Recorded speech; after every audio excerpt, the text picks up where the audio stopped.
back. As always, she said out loud, "Good morning, lovely." Craftsman bungalows pulsed past in the early morning light as Francisca drove to work.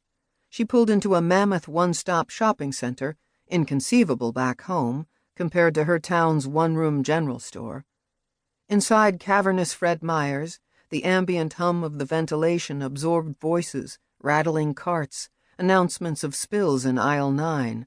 Fluorescence washed out the faces of shoppers roaming the windowless open space, packed 12 shelves high with everything from ribeye steak and bananas on special to cement fairies for the garden, day-to-evening wear, fashion socks, hand blenders, assorted wrenches and paints, fishing gear, and diamond pendants promising to delight and last a lifetime.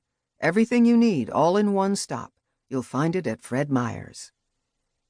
Francisca slipped on her chef's coat and pinned on her name tag, Francisca, cheese steward since 1996. Francisca had no background in cheese.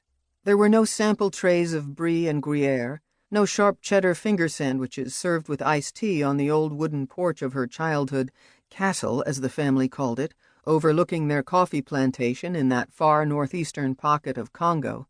Francisca spent her childhood summers roaming in the cotton fields, wading through the cassava leaves, gorging on mangoes and termite oil delicacies, not cheese. Francisca didn't even like cheese, though her customers would never know it. She thought of it as white people's food. She got the job as cheese steward because she spoke French. French is useful when it comes to cheeses. That morning, it was out to the floor to organize the olive bar, crowned with gourmet salts from faraway places like the Black Sea and the Himalayas. Anyone browsing the cheese display who listened in would have heard Francisca singing hymns to no one in particular. By the time Francisca finished arranging the display of packaged cuts of cheese and take-home wedges, Roger was already buried on her family's coffee plantation. By then, the family members had split up, and more of them had been murdered by axe. Francisca was home by noon. She shed her work pants, which reeked of cheese and olive juice, and slipped on one of her African print skirts.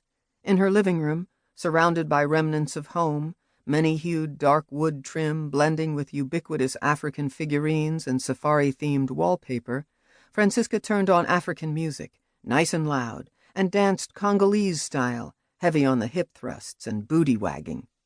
Francisca's teenage son Isaac came and went, keeping to himself, as would any proper budding hipster musician. Francisca didn't like to be alone, and that afternoon she called her Congolese friend Cecile in Wyoming to check in and chat about doctor appointments or the grandkids, or to remark on differences in America and Congo, how in America everyone is supposed to seek counseling when things get rough. But back home, Francisca just talked to Mama Koko. One of her grown daughters swung by with the grandkids after school to say hello and pick something up or drop something off or use the computer or just hang out.